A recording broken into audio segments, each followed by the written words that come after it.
trying to build on it, but we're only going to build on it if crude oil remains lower, right? Yeah, look, I think you trust the equity market here, believe it or not, more so than you trust the oil price or the commodity market. I think there's a lot more volatility on the commodity side than there is on the stock side. But the stocks related to this energy trade, they got it right. If you consider on February 11th, there was a net 76% of all of the stocks that make up the XLE index.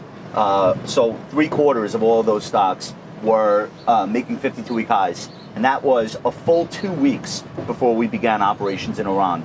The market knew, stock investors knew. They might not have known the exact details, the exact timing, but they got that part right. And so that's what I'm focused on. You're seeing oil give back a lot, but you are not seeing a slaughterhouse in those XLE names. They seem to be holding relatively firm given the volatility in the underlying commodity. So, Rob, what do we do with the last 20 hours? How does it formulate our views as either wealth managers or investors? But before you had the reversal yesterday, JP Morgan was suggesting you could get another 10% from the peak to trough. Pullback. Ed Yardeni had raised the odds of a market meltdown in his mind to 35%. Wolf talking about a notable spike in volatility still lies ahead. Mm-hmm. Does any of that hold anymore?